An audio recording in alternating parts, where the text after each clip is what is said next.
Hey there, Shooby-Doodlers, how are you doing? I had a question about scanning from Danny O'Core, who asked, would you suggest taking your artwork to a professional scanner if you wanted to scan artwork that's bigger than your flatbed scanner? To scan and tile and put together an artwork just seems to be too much work, lol. Well, it is quite a bit of work. I have a piece of artwork here that's much bigger than my scanner. So what would I do with this?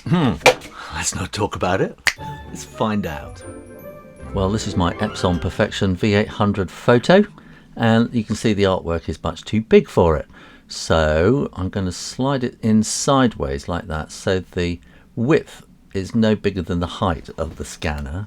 And then that little bit on the side there, you need to just press it down slightly, but not too much, so that it creases the paper. And then you can scan it. And then just slide it across into the middle, because those edges are going to get a bit of shadow and sort of blurriness on them as you scan it.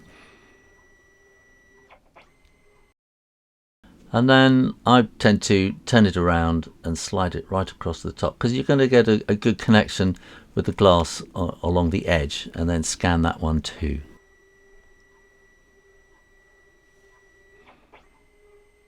So here we have the scans in Photoshop. Now the right hand edge here was knocked up right to the edge of the scanner, but here you can see this is going to be a little bit darker and a bit odd, because it's not quite touching the glass right to the edge. And here again it's going to be kind of brighter in the middle and not quite touching the glass at the edges. And then here's the final one, and I'm just going to spin that round. And again, this edge here was knocked up to the edge, so that'll be nice and flat. But here it'll be a little bit dodgy because it wasn't flat to the glass. So what we're going to do is go right back to the beginning here, and I'm going to expand this. So the width at the moment is 2142, let's call it 600 then, something like that. It probably won't need all that. And then I'm going to come to the middle section. I'm going to copy it all, and then we come to back to this one, and I'm going to paste it in there, and it's going to be roughly about there, isn't it?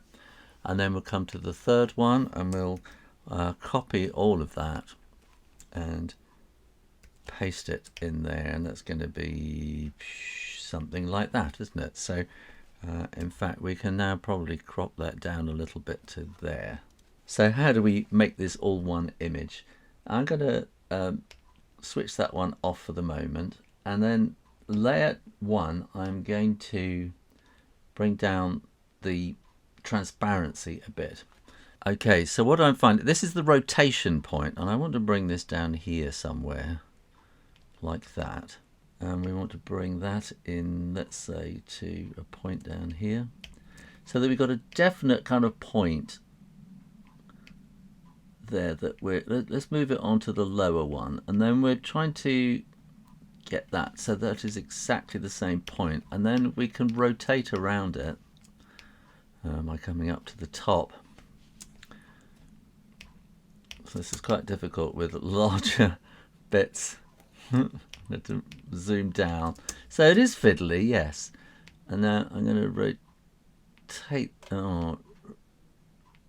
rotate that just that little bit, so it's just still not quite, is it? And this is fiddly, I will give you that. So, you know, if you think this is too fiddly and it's too much hassle, then yes, send it out to a professional. And now we'll bring that back up the opacity. Of course, the alternative is you can go and buy a larger scanner, but the larger they get, the more expensive they tend to be. And as I said in my how to scan artwork video, a lot of it depends on the scanning software. Now I'm going to get the eraser, and I'm going to get the soft round pressure and make that quite big, make it even bigger like that, and then I'm just going to start erasing there with that soft brush. So it's erasing the soft brush, so you can see I've gone too far there, So that kind of feels about right. And then we need to bring in the next picture here. And we need to reduce the opacity again, remember. And so we're going to look for something, let's say that the corner of that building.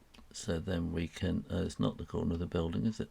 There we are, that's the corner of the building, and we're going to bring that there. So that's looking really, really sort of focused and on top there. But as you start moving away, because it's not exactly matching on the rotation, it's going to look a bit blurred. But then when you sort of come and rotate it again, you should be able to get that really nice and crisp like that. And then we bring up the opacity again, we get that brush again, we get the eraser again rather, I should say. There we are. And then erase that kind of dirty bit down the middle, and that then gives you a pretty good stitch. And then all you need to do is to merge the visible, and you have got the whole thing as one illustration. And then you can start going in and playing around with your levels and getting them how you like it. Get it a bit brighter like that, a bit sort of more on the dark, maybe a bit like that. You might want to get rid of those bits on the top there just to clean it up a little bit. There's so much that you can do, sort of sample from there. Oh, let's sample from there, and we can sort of paint those splodges out. I don't like that dirty bit there, and it's all a bit dirty there, isn't it? I mean, just sort of certainly a bit dirty down here where I've splashed paint, and just sort of slowly cleaning up the whole thing as you go along. Of course, if your artwork is really, really big, then you could try doing it with a digital camera or something like that, or just send it away. Because I illustrate children's books, I know that I'm doing sort of book size kind of artwork, so I make sure all my artwork, as much as possible, is going to fit under the scanner. And if my artwork is too big for the scanner, then I make sure that the width of the artwork is no bigger than the height of the scanner, so that I can slide it across and get those sections. So that's how I would stitch together a large piece of artwork, which might seem a lot of work to you, but I'm quite happy doing that. I'm maybe not sure over a sort of 200-page book, that's quite a lot to do. There may be some software out there which does it for you. I'm not bothered looking into that, but if you know about it and you'd like me to try it out, well, yeah, I'll have a go. You could always get a much larger flatbed scanner. They tend to be more expensive. And again, it's really about the scanning software that kind of really makes it a lot crisper. If you can't stand any of that, then of course you can send it off to a professional scanning operation who will do it all for you. So there you go. Thanks for watching. Make sure you are subscribed to the Shoo Rayner drawing channel and keep coming back for lots more drawings every week. In the meantime, keep drawing, drawing, drawing. Practice, practice, practice. And I'll see you next time. You take care now.